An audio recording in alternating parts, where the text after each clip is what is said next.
Erokamano nyakwara Ramogi kuom yiero Ramogi TV. Otieno ni magi gin weche manyien mag oimore achiel kachiel Ramogi TV, kama bende wamiyi mosetimore chakre ne piny ru nyaka gie sani.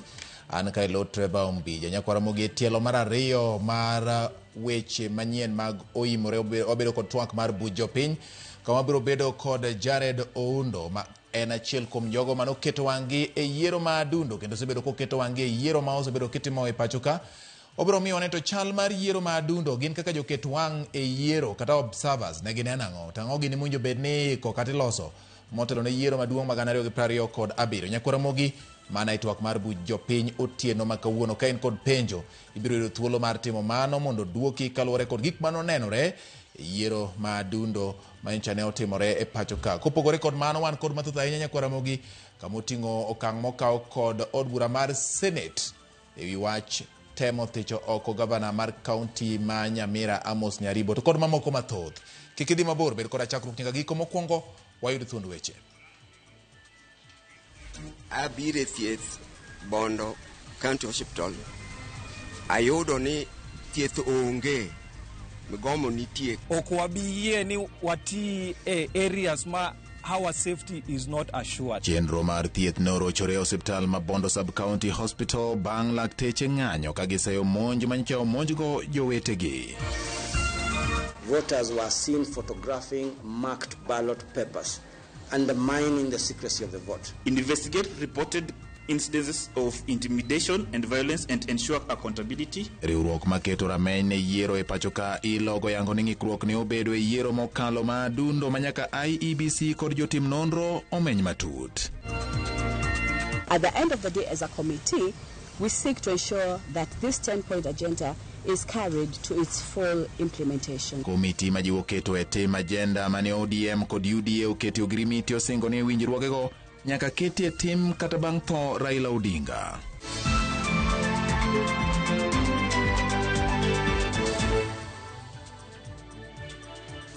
Nyakwara Ramogi, bed thuolo mar ndiko na namba e 300 Facebook Ramogi TV Kenya, YouTube Ramogi TV Kenya, X and at Ramogi TV KE. Jaloko mara iluongo ni Wilson Ochuka, nyinga en George Bati. Machiegni riwruok marango yiero e pacho ka ELOG koro dwaro mondo tim nonro e lweny ma yandi oneno e kinde yiero ma adundo, kendo jogo manokelo tulo makamago kawnegi ondamo mar chik. Kaka Cynthia Onyango koro lero, ELOG wacho ni dwaro ni mondo duol mar IEBC okaw okang' mar tiyo tije kaka chik oyango e kinde yiero, kendo neno ni lweny, mibadhi kod bwok michiwo ne jogo ombulu ok obedo. ELOG lipodgi mayango chal mar chenro mag yiero e gwenge 22 manotimie yiero madundo pachoka wacho ni kata obedo ni duoko mar yiero noyudore e kinde mowinjore, tungni kod rem makagi kacha to nokwako yiero no madundo. Lipod ELOG lero ni ne nitiere lweny, bwogo jopiny kod gajruok mar duond buche loko dwaro mar yiero manotim pachoka, kendo chiwo ranyisi mar kar chung' od bura ma Kasipul kod Malava. Gilero bende ni mibadhi kokalo e nyiewo jogo ombulu, donjruok mar josiasa e chenro mag yiero ka gitiyo arietha kod mwandu jopiny, kaachiel kod weche mag miriaso ewi yiero mag yango ne fware mbui e kinde yiero nokelo lokruoge mamiyo yiero manotim obedo kod kidai. Reports indicated clashes between rival supporters in Kasipul, in Malava, in Mbeere North, in Nairobi, and in Machakos. All this during the campaign period, which was fueled by allegations of monetary inducements from different political camps. There was a concerning presence and active involvement of high-ranking government officials. ELOG wacho ni ne nitiere donjruok kod chenro mag goyo mbulu moting'o kawo tipo mag oboke mag goyo mbulu, kata obedo ni tiyo kod simbo ng'we yamo e kar goyo mbulu en ataro mar chik. Gichiwo luoro margi e medruok mar joma ne konyo ji goyo mbulu kod bedo mar joma chik ok opuodho, moting'o nyaka josiasa kod joma wachore ni gino bila e kuonde luto mbulu, ahinya to e kuonde chung' od buche ma Kasipul, Malava kod Mbeere. Voters were seen photographing marked ballot papers, undermining the secrecy of the vote. Unauthorized persons were allowed to access the polling stations without the required accreditation badges. For example, in Malava, examples are Malava, Kasipul, and Mbeere North, where this was noted. ELOG dwaro ni obila onon timbe njore duto mano oneno e kuonde goyo ombulu kochakore e kinde kampen, kinde goyo ombulu nyaka sa chiwo duoko kendo jogo ma oyudi kod ketho mar lweny kod bwogo jopiny kaunegi ondamo mager mar chik. Investigate reported incidences of intimidation and violence and ensure accountability. Action to prosecute those found guilty should be expeditiously undertaken to mitigate against future repeat offences. Gikwayo duol matayo yiero e pacho ka IBC mondo wit oko nyalo mar kwayo mar duond buche kod jochung' mabuno chike mag yiero kendo gikaw ting' mar yiero kaka margi kaka katiba olero, kendo kwayo jopiny mondo kinde duto chiw lipot e timbe manyiso nok mar arita kod chiwo asoya ne jogo ombulu. The Commission, working with other relevant agencies, should in future disqualify both political parties and contestants who are guilty of electoral malpractices. These include perpetration of violence, use of public resources to give unfair advantage, and voter bribery. Dwaro mar ilogen mar duol mar IBC, duond buche, tenda rita kwe kod jopiny onywak lwedo kanyakla kendo ne ni chike duto mag kampen kod ogoyo ombulu orit makare. Elections are local activities, and when non-residents participate, this is deemed as interference and succeeds in creating an intimidating environment for the voters. Citizens have a responsibility to ensure that the local elections are conducted in a peaceful environment. They need to inform the requisite authorities if there are threats to the same. Cynthia Onyango, Ramogi TV, Nairobi.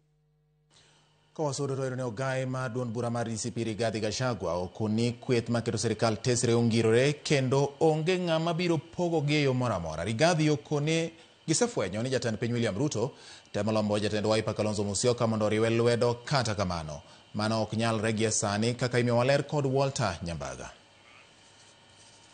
Ka olose log tich ma duond bura mar DCP e boma ma Nairobi, romo ne okelo kanyakla joloch e yiero madundo mar juma mokalo.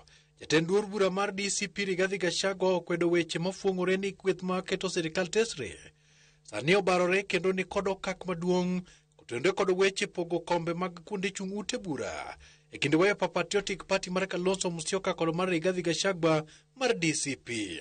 Kalonzo wako na sisi kwa United Opposition. So tukisema United Opposition tutachukua hizi viti is a reality.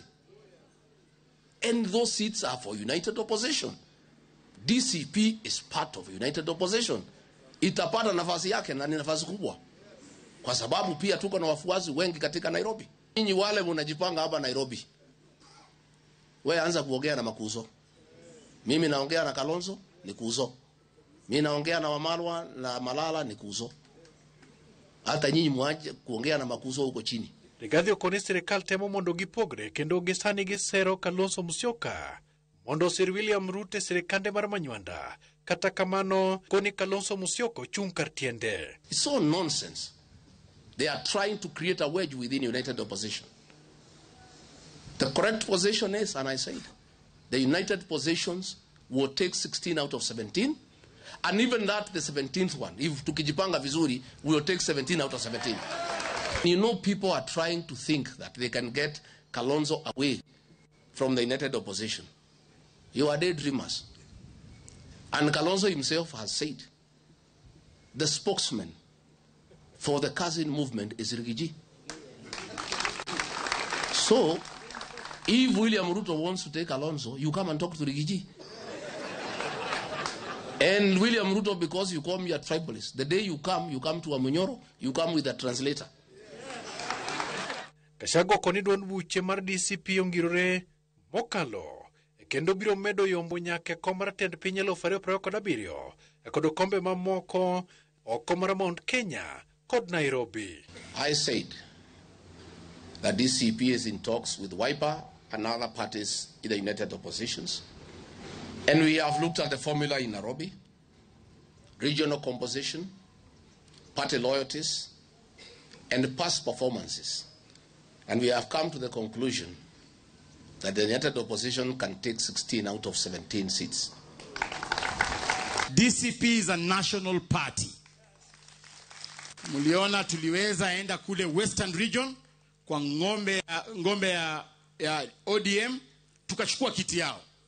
Tukaenda pale Masaini, tukachukua kiti yao na kuhakikisha kwamba DCP ni chama cha kitaifa. Gikwero tulo kendo gichiko mondo IEBC kanyakla kod bad migao mar obila otim nonro kendo mako jonjore maketho romo margi kinde ka kinde. Criminals came and attacked us in church. They were driven away by Christians.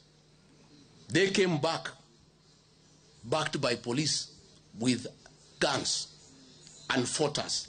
Walter Nyambaga, Ramogi TV.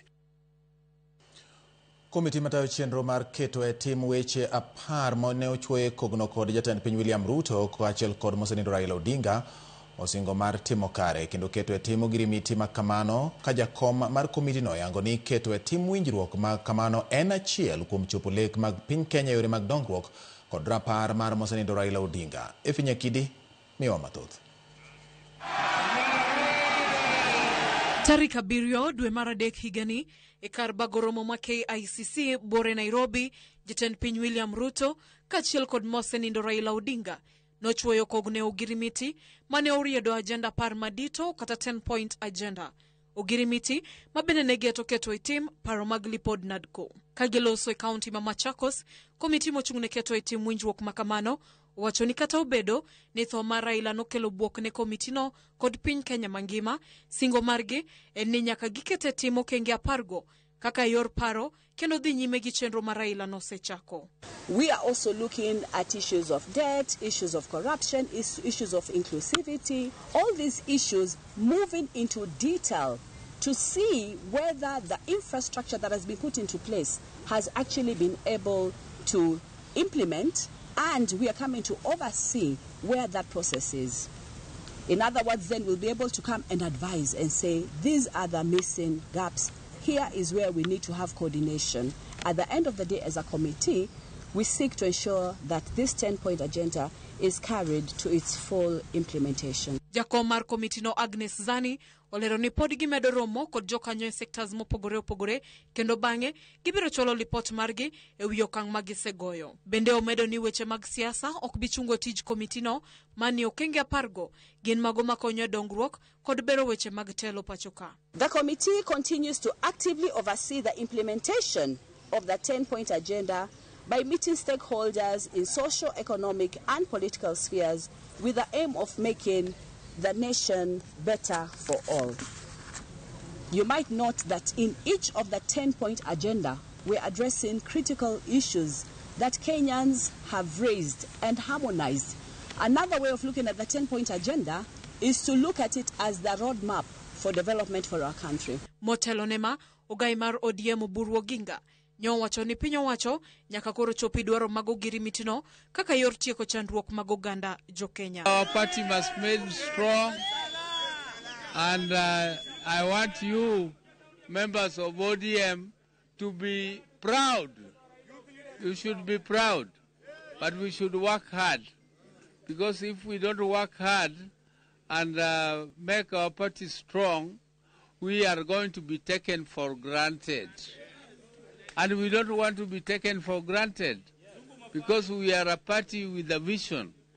We are a party with a mission, and we cannot fail to work for our people. We want to continue to work for our people. We are in the arrangement of broad-based arrangement where we have 10-point agenda which we want to see implemented fully before 2027 elections. Efinya Kidi, Ramogi TV. Chenro mag thieth norochore e kar thieth ma Bondo Sub-County Hospital bang' lakteche kod jochiw thieth bolo piny gigi mag tich mariwore kod jowetegi manyocha omonji kod jotije mag kaunti ma Siaya otieno mar tarik 30 dwe mokalo. Laktechego wacho ni ok ginidogi e tich nyaka jowetegi yud ratichgi e kinde ma tend kaunti ma Siaya to kichore gi chien e wach monj makamano. Steve Biko leronwa mathoth. Mae chal mar od thieth ma Bondo Sub-County Hospital kadho to lor kendo jotuo e tie yien e kinde ma chenro mag thieth ochungi. Moko kuom jotuo mochopo kae loko gi apiko mokelogi ni mar thieth onge. Mae biro kaluwe kod ng'anyo mar lakteche kod jochiw thieth moramo ni ngang' ok ginimul gige thieth. Abire thieth Bondo County Hospital. Ayudo ni thieth onge, migomo nitie, koro adok moko thiedha. Kawuono, riwruok mar lakteche KMPDU kod mano mar NASES noriwre gi jochiw thieth mabondo kaka yo mar chung' kod jowetegi manyocho monji gi jotije kaunti ma Siaya otieno mar tarik 30 dwe mokalo gino magikwedo. Sunday gotieno sama healthcare workers netiyo matek ka giwinjo koyo, ka gidil gi emergencies, nitie goons manobiro ka wacho ni gi are from the topmost office mar county to gigoyo healthcare workers a casualty, gi brutalize our healthcare workers, gi harass our nurses. Ne giparo ni gin gi powers kendo gin well connected. Gipenjo gimomiyo daktari dhi mana omeode to nego bede iye ka. Ging'e maber ni bondo wan mana gi dakteche ariyo madongo ma ondik gi piny owacho, kendo jogi iluongo gi mana sama nitie emergency to gibiro to giatento. Koro nikech power, jogi paro ni ginyalo mana intimidate jotije piny owacho kaka ginyalo. Tim mar monjo jochiw thiethgo biro mana ndalo manok kende bang' kweth moro monjo kendo rodho NASES ma Siaya e rangach mar log tich mar kaunti no. Kuom mano, jochiw thiethgo koro ywago lwasi mar tich ma giwacho ni orochore mokalo e kaunti ma Siaya. Ok wabi yie ni wati e areas ma our safety is not assured. Koro kawuono wan gi total shutdown mar healthcare services in Siaya County. Nyaka our safety bed assured in our hospitals. Kalure kod oboke manogol kod apisi mar jagoro mar kaunti ma Siaya Joseph Ogutu, nonro margi yango ni onge jatij kaunti moramora mano monjo jochiw thieth bondo. Oboke no lero ni jotuo ariyo nochwal e od thieth gotieno mar tarik 30 ka gin kod adhonde mag lisasi.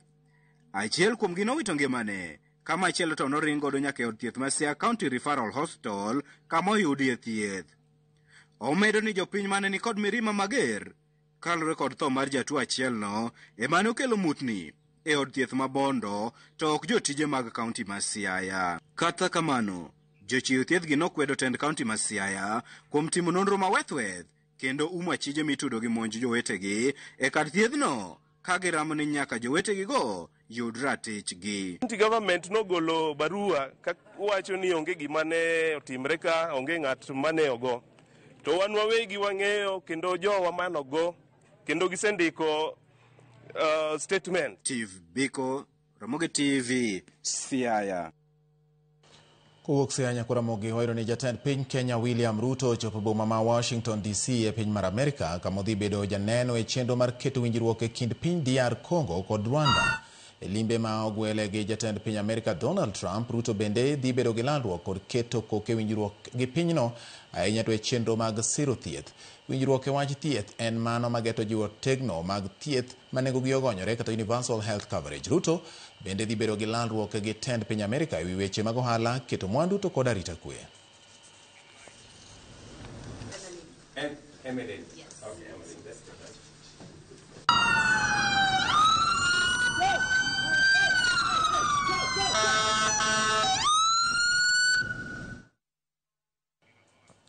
Nyakoro mogodhi ywe mokwongo weche manyien mag oimore tinende ni kaka nanyisi ni weche manyien biro ni bang'e to biro bedo kod twak mar bujo piny kama wendo mara Jared Undo osedonjo ka kendo biro twak kode achiel kachiel. Kata kamano nikech lidho ni onyisa kama inena ka intirano ka Austin Oyu neno news malera ahinya entiere chuny boma ma Nairobi. Mosne mama Esther Oyu bende gi baba ne Jojo Oyu ka gintiere Gemra ahinya ka chero kamano. Neno ka Kufur kantiere Nakuru wacho ni siasa tek manade ne jalup jatend piny machon. Otema nyisa ni jatend Homa Bay Mama Gladys Wanga olime jo Nakuru. Okay. Kelly Kosumba kantiere Kindu Bay Kamanga wacho ni akwayo kwe Homa Bay kik jomoko tu jotendwa. Okay. Oimore ahinya ma Brian Wood Damaris kawuok Homa Bay. Aneno habari maler kendo weche manyien molo na yo makare. My name is Omolo from Oyugis. News are received and thank you for that. Government should check on health issues for those suffering from cancer. Manowach mawacho ka in benero kamano kumkete Ramogi TV. Aneno kama makamu ngisa ni bati yani ni makare kendo mayom piny mele wacho ni bati politics kata luo politically luo buro gi Gladys Wanga to administratively geluo Mbadi, CS Wandai, PS Super Dr. Raymond Omolo kod Atandi to House of Lords Orengo kod Anyang' Nyong'o. Kamano e kaka Raila noweyo makamo gini. Dr. Bishop Okoyo Thokoyo uri Nyasagore deg mawacho ni gavana biro yudo kure ka jotuo to hinyore. Mano Bishop Okoyo Thokoyo. Kama Pastor Mborwa Imbende min belar kisendo wacho ni amor kod kaka ikelonwa weche manyien e Ramogi TV kendo wach mar gomo wacho ni wach mar gomo mar dakteche ema okomora kata matin. Sirikal oyie mondo los kodgi mondo gidogi e tich nikech gin joma konyo jopiny. Erokamano ahinya. Otoyo lela nyise ni Ramogi TV ler Gachagua to jirito mana 2027 mondo koro biro ne kaka inyalo bul oduma gi chuk. Mano kaluwore kod Otoyo lela. Nyako Ramogi erokamano nyako medo kete Ramogi TV wakao yuyo gi kanyo dakika 19 bang' saa 3 mar otieno. Kik idhi mabor, aduogo kod mamoko.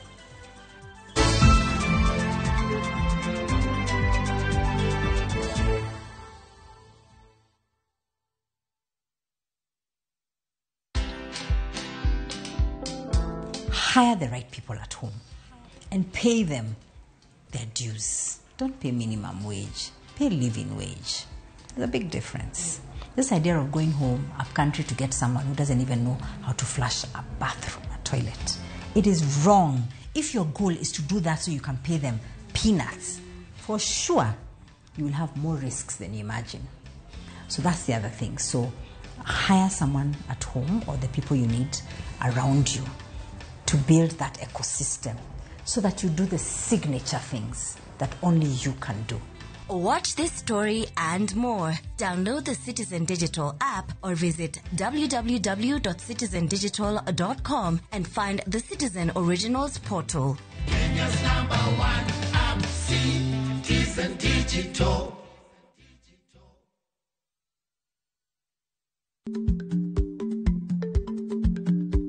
Chako chon loyo dhi kajuoga.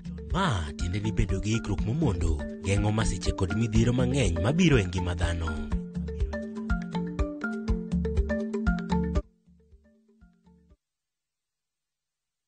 Teke na Wigo Boda. Chanua Jam, fika on time at the lowest charges in town. Vaa helmet and ride in style.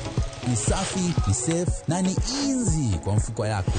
Wigo, your trusted ride. Download the app now. Ama SMS Wigo to 20425. You'll fike right on time. Wigo, your trusted ride.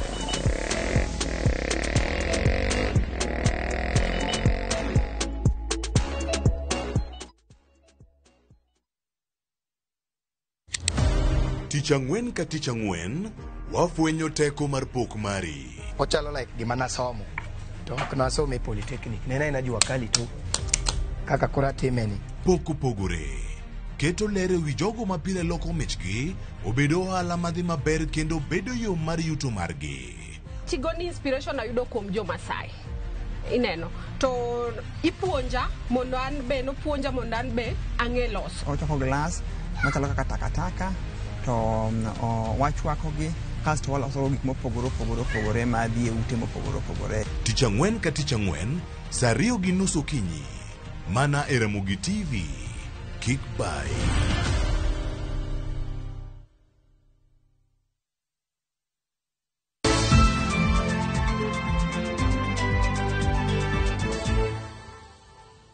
Nakora Ramogi machiegni kendo. Ji mane ging'ol e kaunti ma Migori pod ywak ni ok osedewgi kod piny owacho ka kuom kinde mathoth ithoro wegi oko e chenro mag piny owacho mamulo ngimagi.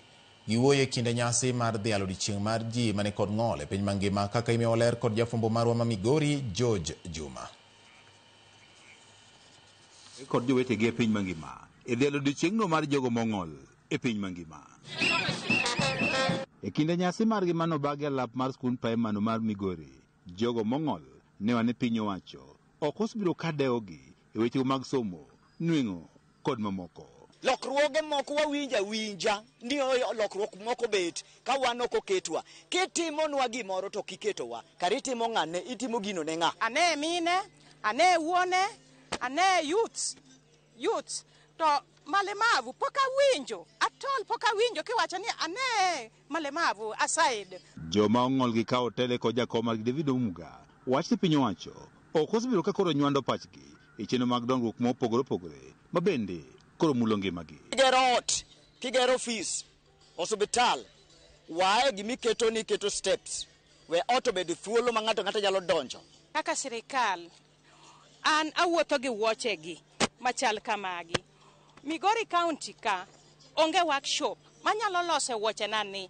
Nyisa uru kako negatim nikech okan ja Nairobi aja Migori County. Gi wach ni ng'eny gi pod yudo pek e yudo gige ma gitiyo godo e wuoyo kaachiel kod wuoth. Kabede piny owacho bende oserem kata ndiko jogo eko manyalo konyo jogo mantie kod ng'ol mar wach kata momo e kuonde kaka osiptende kod mamoko. Ng'ato ok nen timiye gimondi gi kalam ichalo ng'ama yanye ichalo ng'ama ochaye mogik miye brel mondo som ka ok mago nyal timore to wan neno ni pod wan gi rageng' mang'eny e mbele wa. Kata bed ni jomong'ol e kaunti ma Migori ne geno neno ni piny owacho ma kaunti ma Migori dhi miyo gi lipot maber e wi paro mar chik matayo wechego mag jogo mong'ol ma osebedo kokwamo kuom higni mathoth geno margi ne ogore piny e Rwanda. Awacho ni bil marwa pok owuok to kawuono ni ageno ni miyo wago ageno ni kawuono ni nyiso wago nikech en gima wasekedone en gima wadwaro en gima warito. Tunahimiza mheshimiwa governor, bili yetu imeenda imefanywa kila kitu imefikia kwa meza yake kusaini hiyo bill iwe act watu waanze kufurahia. Bado tunaendelea kunyanyaswa kwa hii county government. Apisa maduong' e migawo mochuni oganda kidi kod timbegi e kaunti ma Migori Ngero Sogwang' ni owacho ni paro mar chikni idhi kal mondo koro bed chik e kinde mar dweche 3 mabiro ka ne sani nitie fuondi mag paro mar chikni ma pod giloso. We are continuing to align the PWD bill, which will be pivot to our success, especially to persons with disabilities in the county government of Migori. Ngiri Ogwang' wacho ni kaunti ma Migori osetimo mathoth ne jogo modak kod ng'ol ma oting'o miyogi omenda mar timo ohala. We have improved accessibility in several public institutions, including health facilities, administrative offices, and learning centers that are provided by pediatric wheelchairs to the young ones by His Excellency the Governor. Through expanded also assistive supportive device, including supply of hand crutches to help persons with disability. George Juma, Ramogi TV, Migori.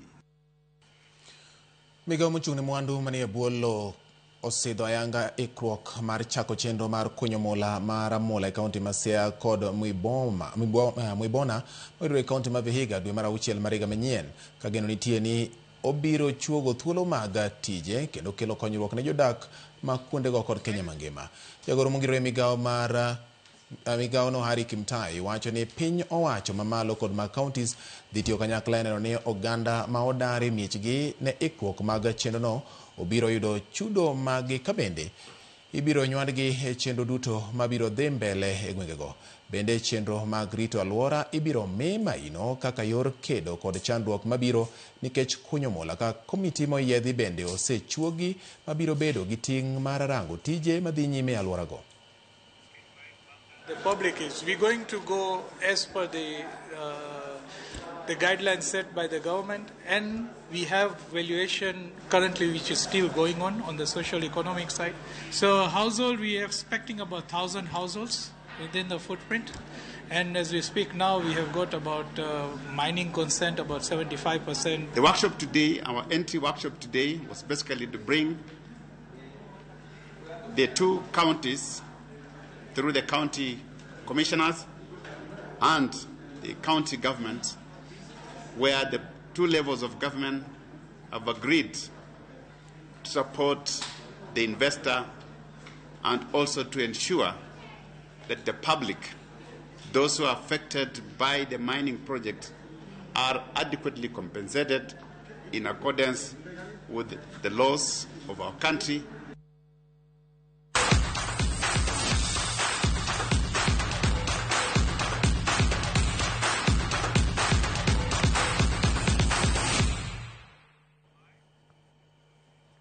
Jotugo manigi ng'ol magoyo opira ma idendo ni Paravoli e kaunti ma Mombasa ne jobago ng'anyo mamuol e dho apisi mar gavana Mombasa kagiseyo tend kaunti no kuom rem siro wuodhgi mar dhi e piem ma chakore kinye kaunti ma Makueni kotelne kod jakom margi Jared Otieno. Jotugo maromo 24 koni tend kaunti no osebedo ka chiwo negi singo mar siro wuodhgi mar dhi e piem mag counties mamoko e pacho ka. Singo makata kamano gikoni ok osebedo ka chopo e wang'e.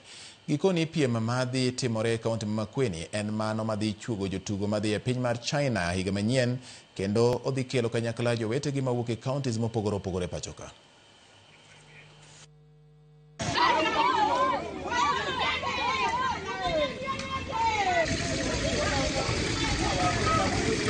Today is our last day. Tunakuomba, tunataka kuenda Makueni. Kama ingekuwa ya siasa ya ODM, vile tuliona vile ulifanya pale mama mgema, tena ulifanya sana. So hii pesa yetu kidogo, afike hata 300,000, tunakuomba ili timu aende Makueni.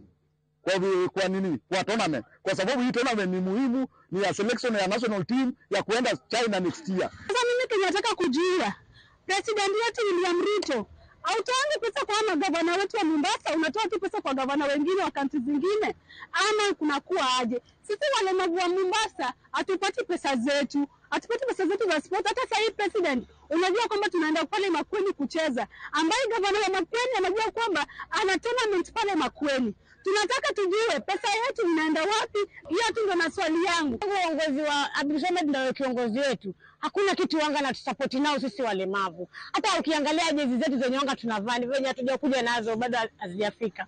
Ukiangalia jezi zenye tunavaa jezi zimeandikwa Jomvu County.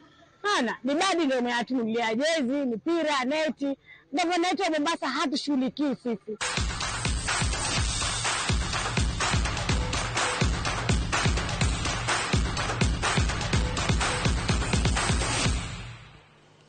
Nakoro giro kamano nyakum ketera mogi TV neno ka bende imedo ndik na kata kamano weche mabende owuok odhiambo ma kawuono en ni od bura mar Senate owito oko kucha dwaro mar MCAs ma Nyamira thicho gavana Amos Nyaribo bang' Nyaribo kwayo kokalo kuom okinde ni ginonane malong'o okang' mane okaw kod MCAs ma Nyamira mar thicho oko. Ka bende okinde mag Nyaribo ne koni mana MCAs 19 kende mane nitiere e od bura e kinde mane goyo ombulu mar thicho oko Nyaribo, ka report mane gichiwo to ne koni ni gin MCAs 23 ma okinde mag Nyaribo no koni en miriambo. Miyo kane od bura mar Senate ong'iyo weche mano wache te koro giwacho ni ogine ka nitiere tiende mondo thicho oko Nyaribo. Nyiso network makamano koro chal kagima elena gimorumo gi kanyo kendo ruche oko. Miyo nyakwara mogi maugin weche mowuok e od bura mar Senate odhiambo ma kawuono ni endio. Pole Taso mar ena Koch Migori kon na yo makare kendo mor gi weche manyien mag Ramogi TV. Erokamano ahinya min ben mare ala kaachiel kod Mama Daisy mar okwala uduto te ukete Ramogi TV kendo umor ahinya kaka Ramogi TV ding'o weche, kelo weche e yo ma ong'injore kendo e yo makare motudi kendo twe. Erokamano Nyasega Maligingo bende ng'isa ni bati amor ahinya kaka weche manyien chopo. Dakika 31 bang' sa 3 wabiro mana bang' thuolo machuok kendo twadonje twak mar buch jopiny. Anoka wendo mara Jared Odo sedonjo nyakwara mogi en achiel kuom jaket wang' ma ok diemre kinde mag yiero miluongo ni election observer. Bro ng'iso ne to wang'e ma ok diemre none nang'o e yiero adundo mancho notim to ma nyalo nyisa ng'o e yiero mabiro. Gin ang'o gine magidwa ni nyaka tim kod IEBC kaachiel kod jokanyo mamoko masiro weche mag yiero kendo ne yiero bedo mauyanga. Kik idhi mabor kuom thuolo duto te oduogo ka gi twak mar buch jopiny. Wasebedo kod jaloko mar iluongo ni Wilson Achuka. Kata kamano oduogo kik idhi mabor. Ma en Ramogi TV weche manyien mago imore chopo giko.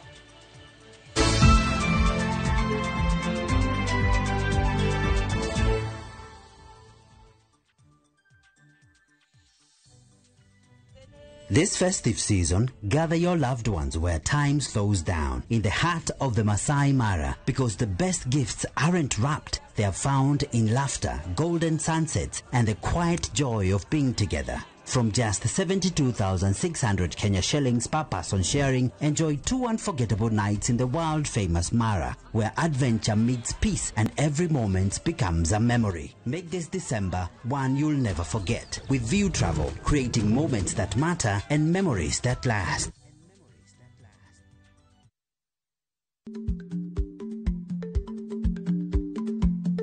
Jarik ni jamuod nyoyo gi goyo. Ma tiende ni dhi matek ma ok inono maber samoro nyalo miyo ng'ato midhiero.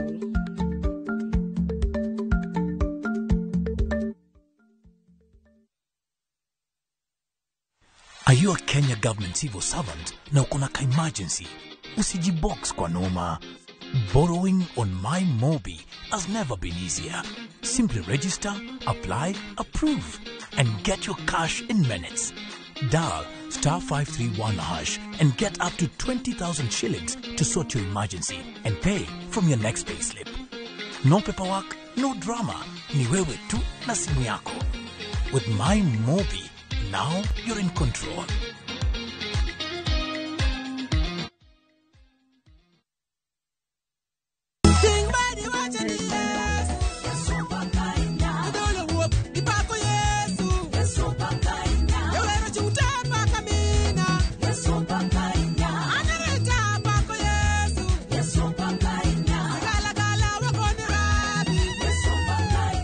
Ng'uono mar Nyasaye kihero wendeni bonyesa *860*419# to parni ya Ramogi TV ene od jower duto te.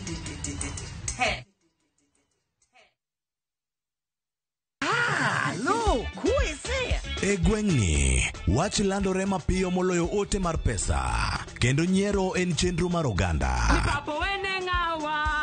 Chief ong'eyo wachno, kata jopeng' ong'eyo. Ka chieng' tich abich ochopo, waduto wachokore. Ok ne baraza, to ne nyarkochia.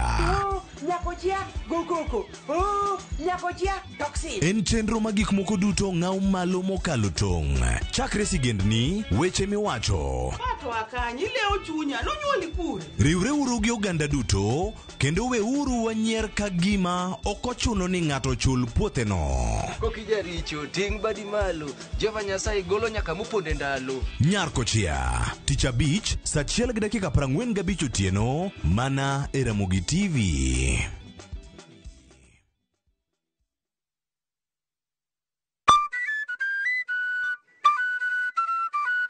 Nitie sigana e tok thum moramora, kendo nitiere wuoth e tok jathum moramora. Gavana ochako puonja thum 96. Waromo gi jothum mag piny luo matene koda mago manyasani. Yuyuni mano chaya sane bande. Machieng moro yano wang' maso nyaka wuoche dhoge molit. Ka wafwenyo chakruok gi, kaka ne ginyagore, koda kaka ne giloso kit ngimagi. Gospel music or trainer in a way that I'm able to sing in any kind of beat. Chakre gwenge nyaka kuonde thum madongo. Biuru kodwa sama walero sigand thum mar Uganda Luo. Ng'e jothumbewa gi Solomon Atito Kafaya. Tich abich, saa 2 okinyi. Kik bai.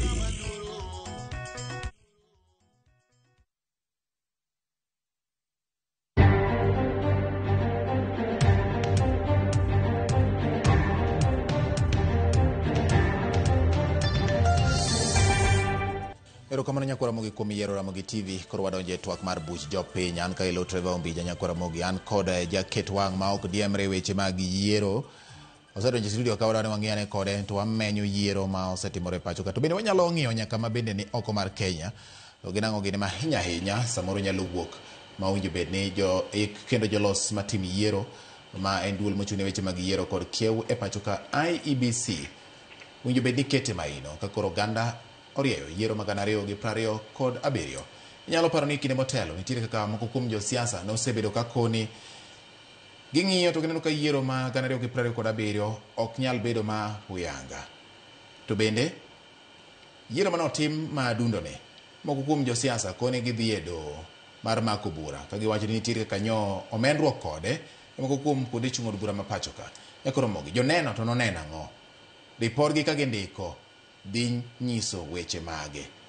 To e kinde ma gindiko report bende nitiere gik ma gikoni winjo bed ni timo mondo yiero bed ma uyanga manyiso demokrasia kaachiel kod ngirruok mar piny en ne ochiw thuolo ne oganda ma gin jogo ombulu e chopo ratiro margi mar demokrasia.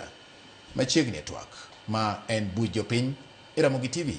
Arwako wendona Jared. Erokamano. Ndalo mang'eny. Yes, an iluonga ni Jared Oluoch Oundo. Yes. An wuod Ugenya kumiluongo ni Nungu Masiro Katieno. To an Executive Director ma Jubilant Stewards of Africa. So I'm one of the major election observers in Africa, lead one of the biggest election observer group in Africa, ma Jubilant Stewards of Africa. Joketwang mar elections or mar yiero. Yes. Yeah. Koro of course waneno elections mokadho ni waneno ma Tanzania kanodhi juzi and one by election, but definitely we have been involved in other elections kaka manokadho 2022 man one Kodi Bomas no waneno kaji kikombe iwito. Yes, komawa gino no mawa lakini late but ni sawa ya koro but no antiere kaka election observer TGN bedo free and fair, alafu bendo of course you need your bed independent, not taking sides. So as much as inyabedo ni injo DM ama injo other party to ibedo very neutral or kani take sides ya kama naga ketemo koro part the election observers gimagitemo en ensuring ni yiero no bedo free and fair, because that fairness create democracy ya nkich okni ne bed ni democracy onge ntie jo man konyo ema pido piny ema tinde ma giere wuok MCA, work MP, work governor, work rep nyaka president, but most of the time kaka democracy kotim ka abang yiero ingega ikiaga ngano madhi yombo ineno ngat mo bende maneonge makro e mantiere ya ora ngama neonge in terms of ne jimane wachon mak nyali but jo pinyo wachon manyalo. So that election can fair to dual ma jo piny bo winjore, but ko election ko can fair ineno ni jo moni telo gin magibo yiero ngama gidwaro. And most of the time of course that happens, but with the democracy at least the will of the people team rega, but at some of the time most of the time or some of the time in Africa the people who choose ngama lead okay gin joma gombolo gin joma kwanombolo. So normally now with the election observer ka gin tie kwa rango wangwa mok mbelre so as kaka tij election observer ineno kuro kata joma kwano giluor ngeji gikian magi joma get to report gitimo gitero kanye, especially the international observers ko observe pinje moko maoko. One Jubilant Stewards of Africa, one in different countries. Kwa mfano observe in Kenya, observe in Uganda give the election in January, Tanzania ko kadho. That of course kirango democracy marwa Kenya is a bit higher, better or mature democracy compared to matimre Tanzania or other countries. Yeah, nkich nebenti kuma democracy nti remember it was 2017 the first election Raila kod Uhuru negitere kagka, but kuro kan time Raila nuki menino ango the 98-99% possibility, and the same thing manotemre the other Tanzania koni ya kuro gematimre wa bendi lakini jo Kenya bendo se changia sana demokrasia no beti nikech there was on the glueny majo penyo gore mikete nira na James Orengo Anyang' Nyong'o Giri Charity Ngilu ya lony magisegore kata jo mabiro rawere kaka Owino Babu kod wan Kodi gik mwasetimo ya motimo obedo kamano ya but kuro wabende wate ni of as much as election observers benintire magi keto recommendation margi badaki bed kila kamoro so jo piny emaginga kila kamoro to gin mor giwach ga gibende ginyiswan gima kama timore and more patim kama. So a democracy also bedo mature and also be developed in terms of because one kakajo jo rankura or jo ketwang mok mbelre yiero wasega bedo kwa timo recommendations. So kirango election mag 1997 and even before during the KANU era where multi-party democracy and one party system manenga team lolongo system, if you compare that kodsani upogore That's the reason kaka ineno kaka jimo kaka wan mabendo koro wanyacho ni wanyachung kom mar any kom wanyachung. Yeah, nikech initially ne tek chung kom mora nikech ningeni ma oseyier joma fulani, but as time goes by with democracy ng'en kata kiongo pesa no nitie joma ng'eny mane oseyiero kadwa kwano nyingegi ba joma ng'eny kata ajimi orengo kano yiere ne kotiyo pesa kata MP ma Ugenya masani kano yiere chon kochako ne ongo pesa kata Mamu Mias Salasia ineno jopiny koro democracy yiero ng'ata koni nyako bed pesa nyako bed nu familia maduong or dala gi duong ama baba ginen angono.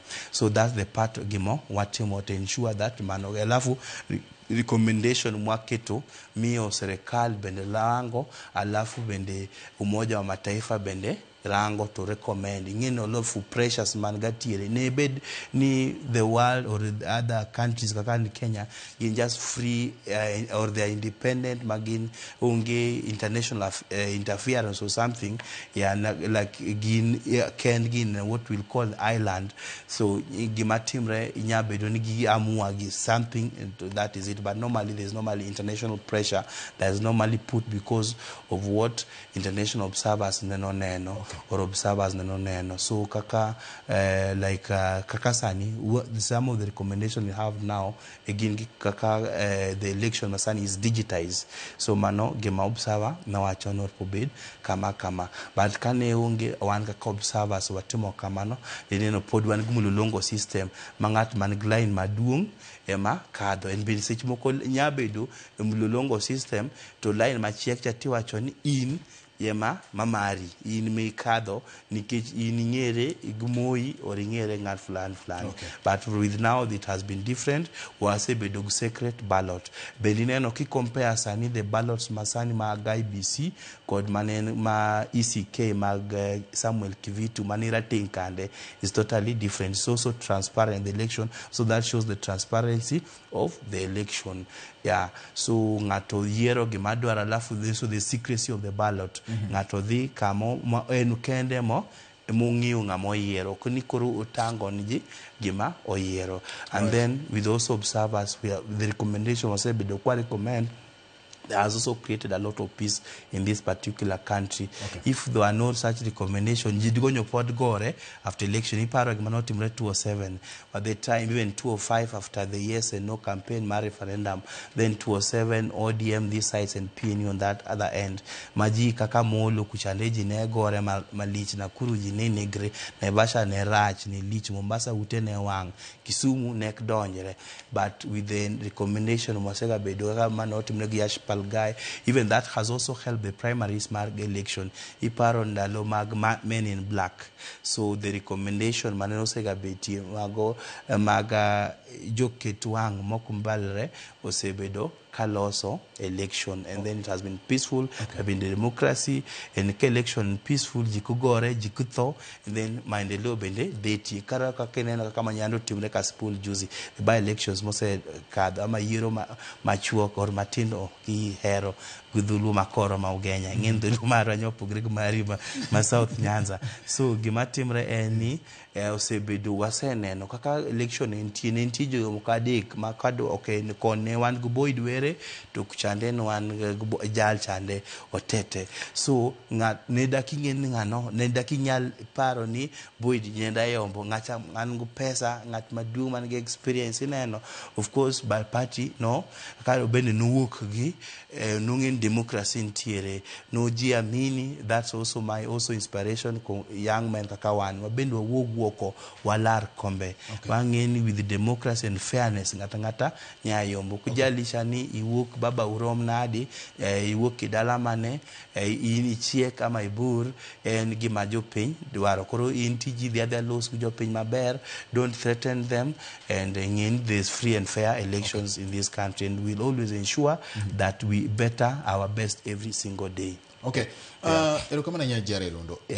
Ilero weche gi mang'eny ahinya. Yes. Kendo wageno ni ng'ama ne chiko ite ka winji ne winji achiel kachiel kokalo Ramogi TV kendo winjo weche gi kaka iwacho gi kaka giluore kaka gimedo dhi nyime kaka gimedo wuok. Gima timore kaendi Oundo. Yes.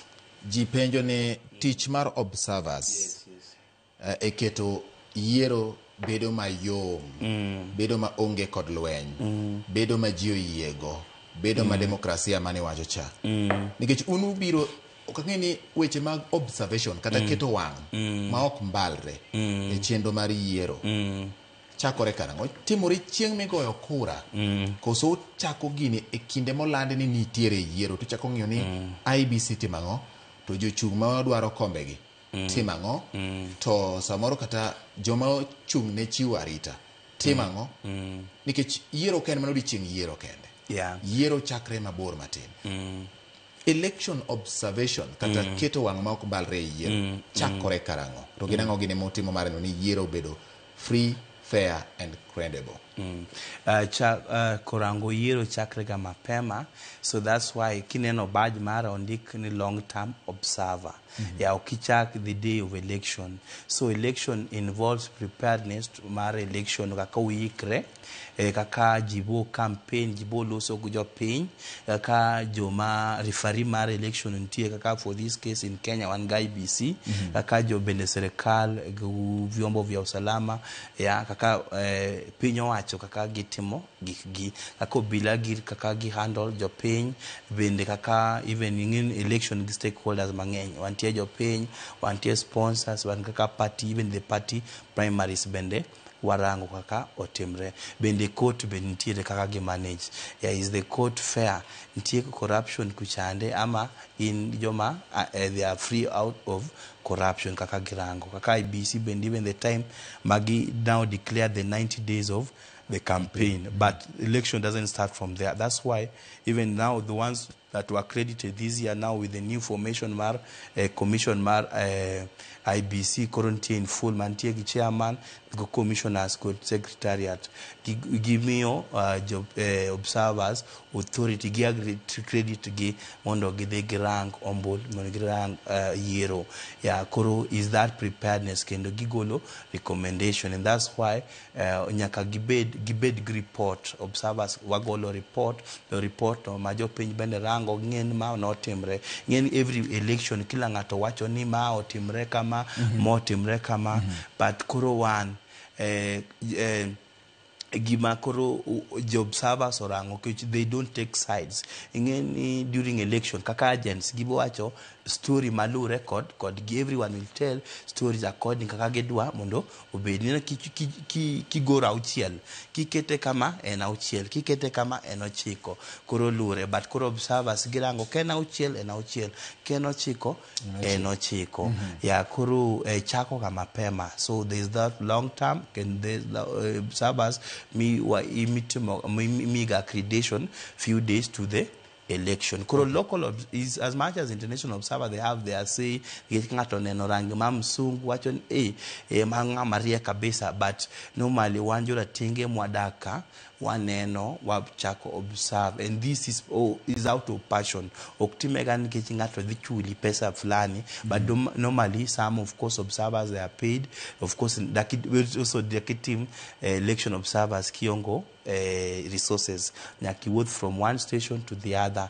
Like for example this one one election Nairobi Kariobangi, one go Gunja, one Malava, one Kisa East, one go Mbere Kuchande, one go Coast Magarini. Koro, you had to move around. Like for instance the last election, so of course the other observer group that will Maboacho new one will concentrate on this particular area. Like last election, one of the Jubilant Stewards was one of the biggest observers Matie, and one got a lot of observers on the ground. So we were not able to cover all the 47 counties, but at least we were able to cover 36 counties, which was too big. Then Morobe Niwe and jomoko bali tie jomako maoroga kuonde telure resources magintie, kwa mfano kina LSK nkech lawyers ng'eny ineno, alafu ntie so normally is not really thorough kakaginini, but at least moko temo, I'll temo a lot of it. And even the election the commission itself, the election commission appreciates Gima observer timoga, and the respect ma Gimig observer and even the security agents obila kadhi kobiro konena na kin badge mar observer to of course it's indeed genuine to give me all the freedoms me as far as your responsibility and rights are concerned. Okay.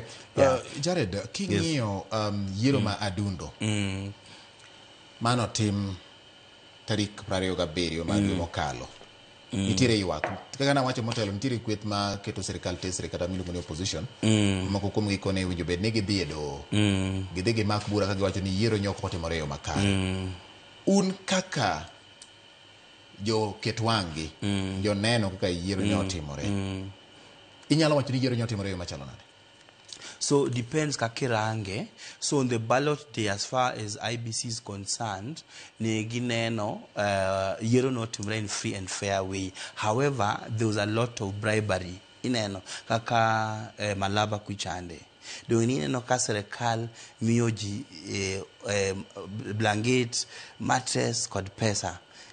It was 2 or 3 days to election. Mano manisha nang ibe yani gon ngano.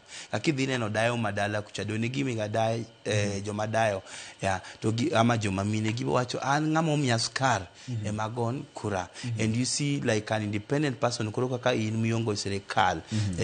So you okani bet machineries go. No serikal kwa mfano mostly like joge no kado. And chief ntiere kacha negin gidisi negin gidio. So that was one of them, but neungi kwalo mar thringi ni chande mar timre godiechieng meto moni gi keto staffing of ballots manone kotemore yani kich joma no yombo alafu also by election normally ngaman giteko mimiga miwe nega yo nikech the way kumaitu election and in the place of election 10 alafu the other people take kwa mfano next election wa watch joma no support kwa mfano the ODM candidate in Ugunja kwa joma no support ODM candidate mar Makasipolo kaka Boyd kwa mfano nen guanga nen Kaluma no etijete or the kanyo alafu koro ngat Kaluma and ngat more experience and he's also a player koro ngegi mo irango. So but now with the general election to record by election. So general election gimabo timore ni kila ngato mako manyo kare kila ngato mako gund mare en modwarango ka obo strike ka obende okingo. So it will be different. Krobo it bobedo kende kina Moses Omondi bobedo kende Nyamagarini bobedo kende koro mano gima botimore. But also normally the most candidates must bedo bureau through by election makes them too popular and makes them strong migi network mutegno as joma biroga a general election. Okay. Yeah, so like ranga kaka MP mara madwagolo Bakasi South. No, of course no yere, but by election not in Rebu Bureau. So by election no me teko. So the former one no kaka no yombe no rang MP Makarwa East Ugenya.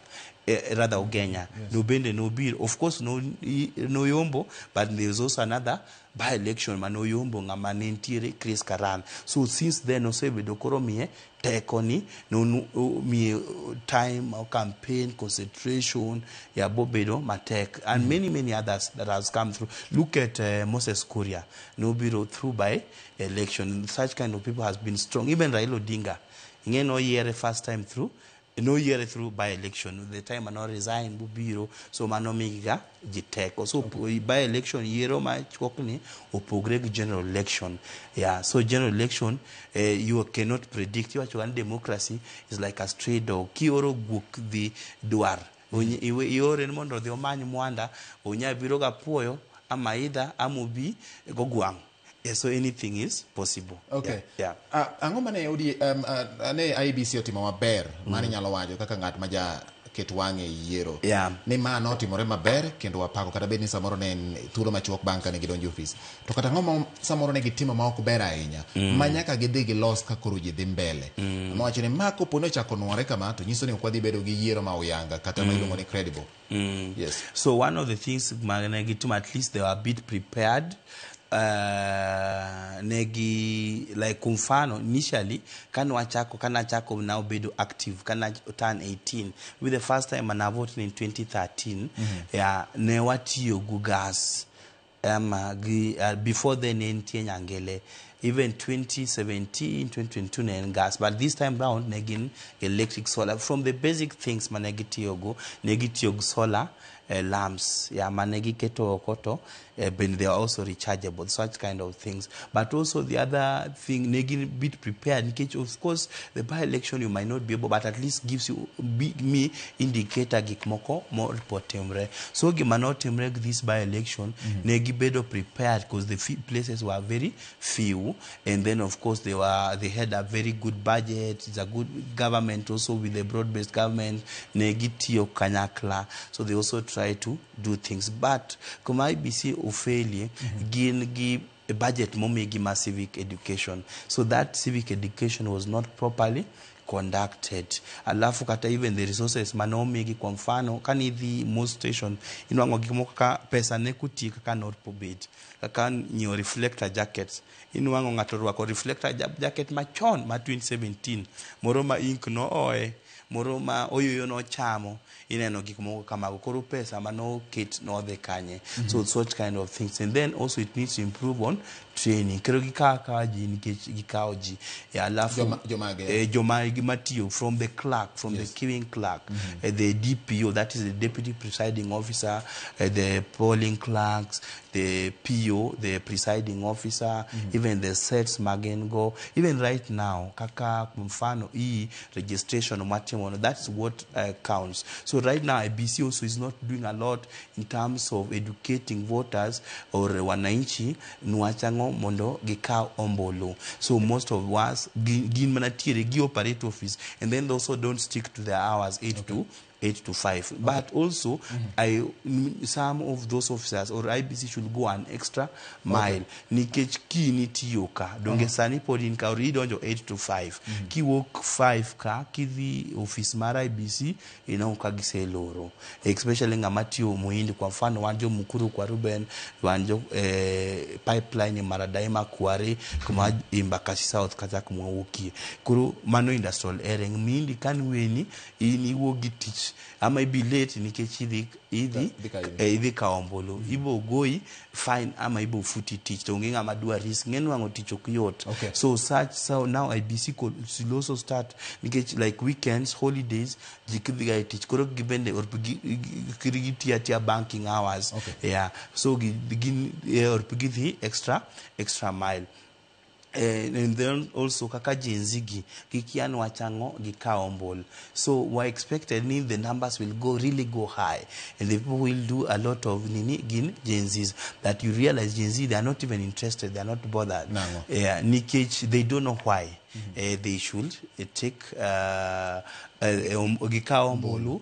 Alafu the other thing when they are not motivated gini shida moko mangeny. Alafu be in the way junzi gikoro gin magi if gikoro lach kagin woko kono luma makao pesa ingina chung abo resign tijini maybe in the next 2027 kochopo atachung ka Embakasi South kacha koro kasa chung MP njegi moko masene no mangeny koro kiwoto no gin kwa pesa kono, and also gikwa kajodongo gineno ni koro in right makao pesa no ntie pesa moko mani yoko kamoro koro urpimi ka kineno akidhi dala do ina kidhi dala ntie wuonya ka kwai inga Nairobi kan gatie yath moro maki yiengo kama to dola ema ma koro kidhi dala in koro 500 moro in 200 moro in gefa chiel moro na mai same with this election. Kati kanisa kidhi kichako kichunya kibed ya koro jo piny beno po change kaka watimo things kirigi bed ni koro gidwa a lot of money or pesa mangeny kuom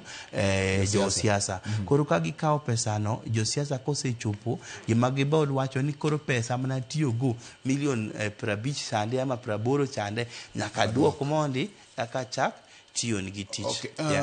Jared, yes, ang'eyo nuloso report motedre kod kaka ne uneno yiero matindogi to kendo masa moro nyalo nyiso gima IBC winjo bed ni gitimo.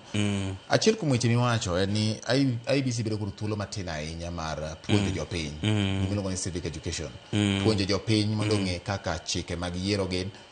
Ma iparo ni en gima gitimo nikech gihero mondo gitim koso gitimo nikech samoro budget odwa bedo modiyore matin koro gitemo mondo gitim gima ginyalo. To koponi ma e wach ni budget tin ang'o ma inyalo wacho kaka observer ne jok ma chiwo sir ma kamagi ne duol machalo kaka IBC kod joma moko ma nie e weche mag yiero. So normally gima timore dwak wach ni report mwatimo lure ni budget ingeni en gimi neno chande ibo golo report lure kod nyalo mari, but also IBC osemie enough resources ma bende dak wach ni mano hamper, of course pesa kromga, yeah, but resources mosemie IBC are enough resources.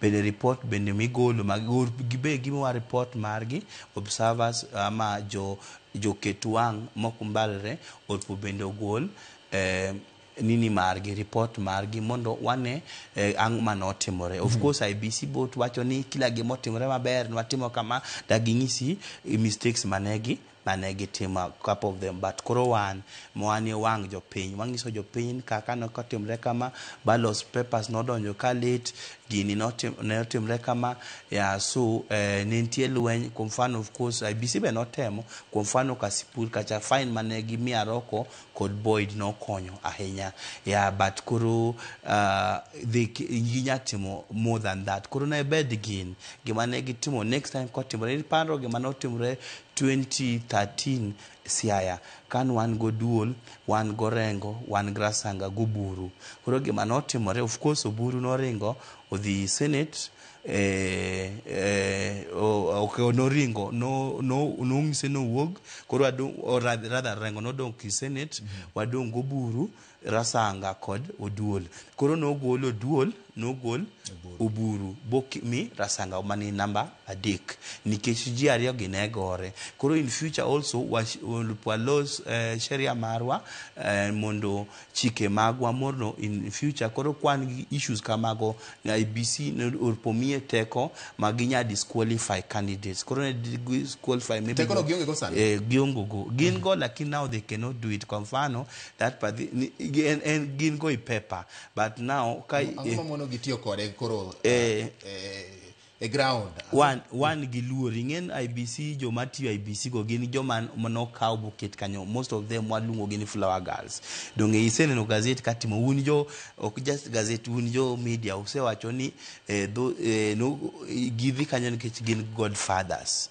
ningisa man IBC especially the commissioners ne ko yere ngata nikech no yere en ngat momu kama momakre kama koro ne girito nini mar nyaka gitim dwach nini godfathers magi jomo sponsor gi kanyo so koro ne ben also IBC ni un kaka observers Jared bende use chiwo report mayango ne nikech kage dhi kata gichamo magi katiba mar Kenya magi tingo magi wacho ni an ngane abro tiyo kalore kod katiba mar Kenya kendo abro rito chike moketi e katiba ni kalore kod chike magi yiero sama ng'ato odhi ataro mar katiba mano chamo muma kata mano kuomore go kotimo un kaka observers bundiko report mawacho ni ng'ani okoluwore kod chik koro wadwaro ni mondo kaber to jomo winjo bed ne nono yiero gi okaw kang ne duol makama mabe timore koso un koro nikech gin gi godfathers tingu chopo mana ni nwaneno ka gin gi godfathers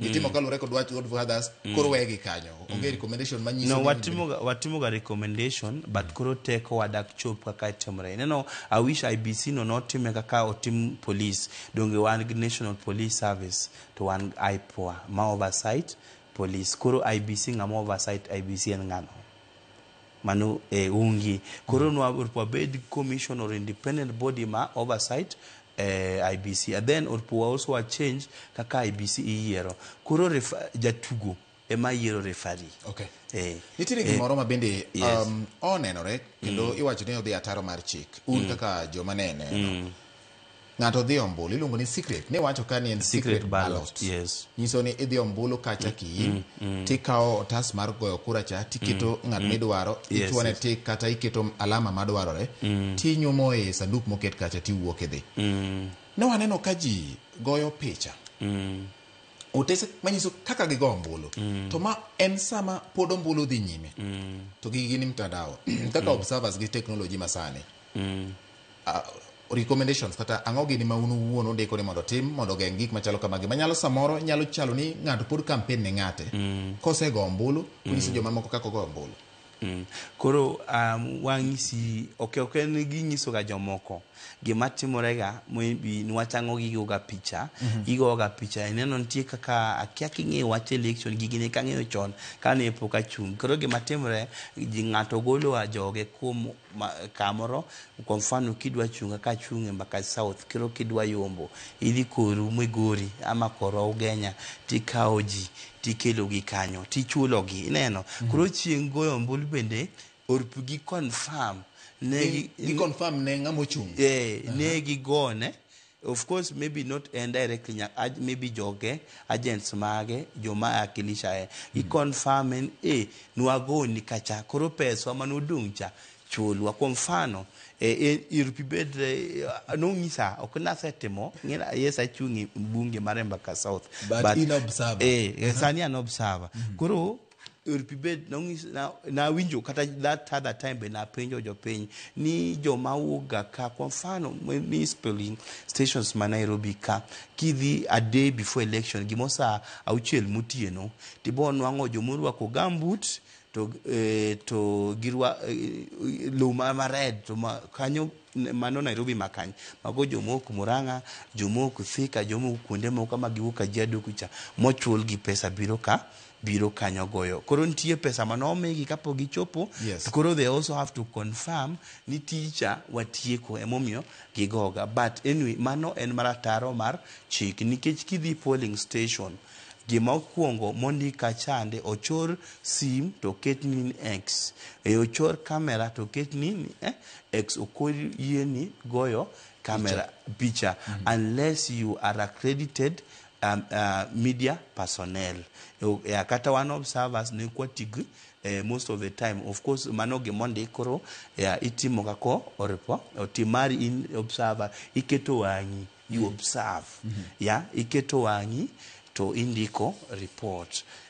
Though of course you'll get wanyani wango also videos and photos kom jikaka uni jo fuam watch koro manege matemore. Koro I think gimo bende ipenjo ni wachango wan kwa kao hatua wan kaka guok magweyo to lake dak ng'ato nikech wan wat keto mana recommendation tim kama kaka pastors pastors ngisi ni kiri tim kama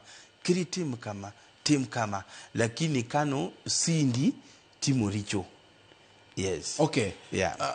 To bende nitire recommendations mamagu kata dwaro ma usechiwo ayanga bang' yiero ma utigo do mwacho ni mato nwachiwo to tikode yo makare nikech jikoro chimo yiero mabiro gik manotimore yiero matin ni kata yiero matindo mani wacho ka nyalo nuore e kinde yiero maduong'.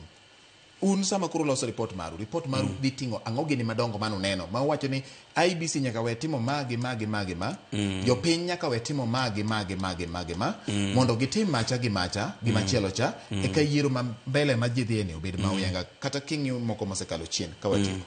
Koro gik moko of course one gather observations might not be part of contributors mag election.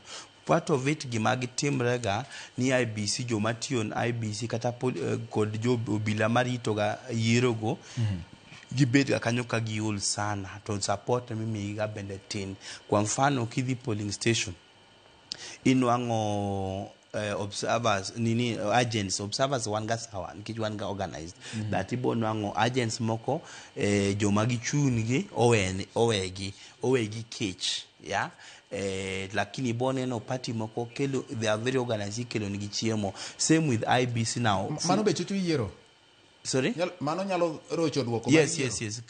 Gima timre in kakech kai to ng'ato kelo ni chiemo tisebet kanyo the whole day donge ng'ano yosiepni. Koro that's part of it. Nikech ingen pesa roko gawiji chiemo be roko gawi Chinua Achebe no wacho ni kidwa dhi ichuny ama iwi ichuny dhano dhi through ichgi. Koro chiemo mimi ng'ato ingen daki guok gwen ga ng'at ma amiye chiemo to kata in ya dakika lweto lwet ma mi chiemo koro mane gima timore. That's part of the what gima timore. Koro IBC ok orga nyithind ji kuchande gibed systems ya wach ma mi ji chak kod chak mang'ich kod mkate mago nurumo or gibed organized team ya gik makamondo jogi gibed alafu gibed comfortable bende girang ya nikech mano serikal giti gi chief ma area organized ma jogi and even their own security ya nikech police ko gibende giranga gibed gin kanyo giol actually giprograng police sana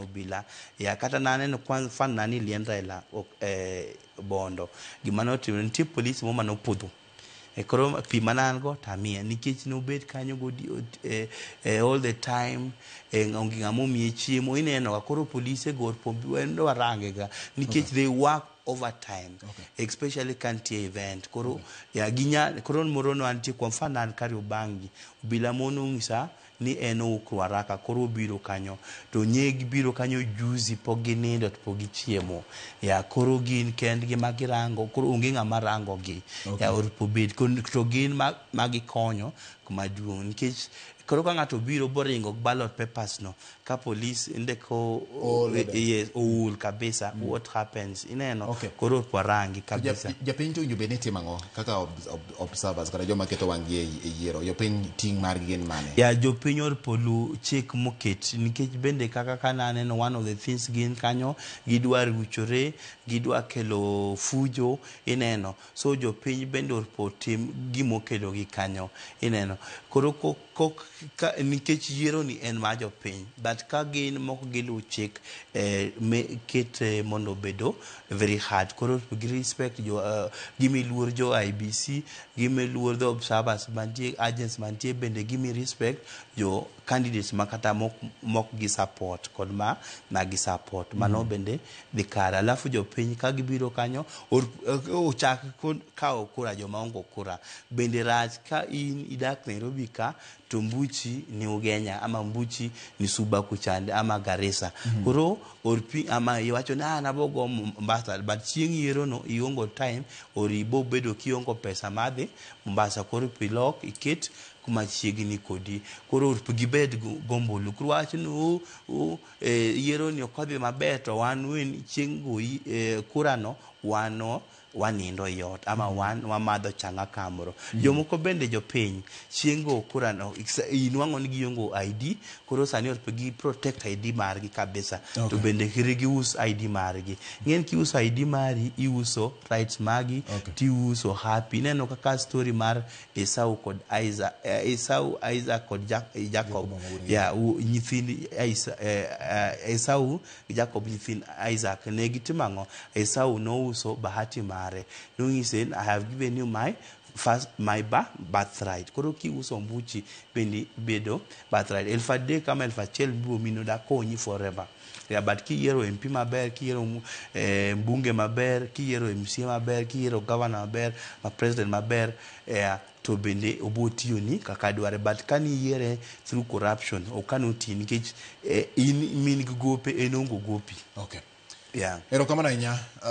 Jared Oundo agwero kamano itwak mamit kendo jopinyo apani duongo wigi nikech weche ne ng'eny tiketo gi magiriere maber kabisa thuolo marwa mar bedo studio sani orumo kendo daher mondo agoni erokamano ahinya agwero kamano kaka an Jared Oundo wuod Ugenya chiemo bendo kiluonga tabogero kamano bendo ibo luonga mondo wago mbaka South kuma chung MP mondo jothurwa bendo obi osira ng'en Nairobi koni okonor po wate wadwa chung na dala Nairobi koni bende kompentiere to koni e mwan determine economy kod uchumi mapping erokamano ahinya Jared mano ka thuolo romo ka IBC biro lando weche makamago wabiro ng'i to isebedo observer aparo ni thuolo ni niwe kaka observer ng'ama osebedo ka keto wang'e yiero kaka dhi nyime gi thuolo ma rieko ming'ado ne jopiny nyakwara mogiero kamano nya kuom kete twak mar buch jopiny wan ka kod jalo mosebedo ka ng'iyo ok mana yiero ma Kenya ka kende kata ma yiero ma pinje ma ok winjo kana chiwo ranyisi kuom piny Uganda kaachiel kod piny Tanzania bende nyicho yiero machiegni gik maduong' mowacho ni nyaka IBC keto kenge mar neno ni jok matiyo ma ng'iyo ni yiero bedo makare omi thuolo mar neno ni gitiyo maonge kod chuny mong'awre kata bedo gi pek moro amora ka jopiny bende nitiere kod ting' mar neno ni yiero bedo makare kendo moriere tir Nyakwar Ramogi ka iweri kod weche mag mibadhi kendo iluwori kod chike ma oketi.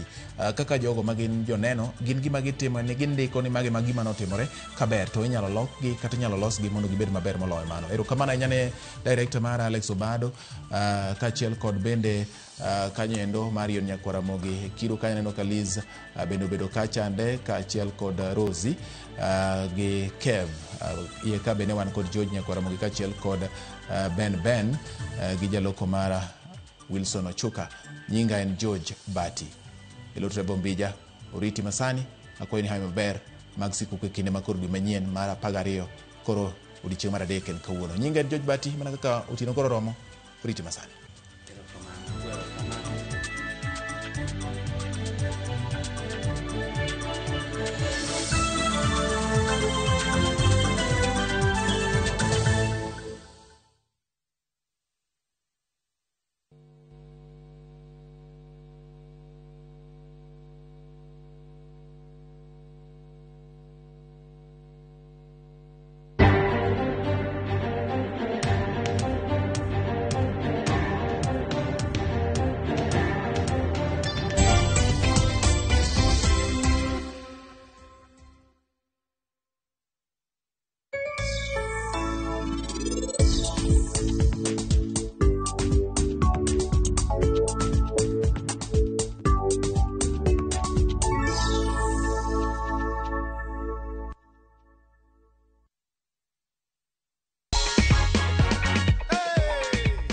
Ulisi aje vile uliambiwa tume. Nilisikia furaha. Ushauri nilishiriki na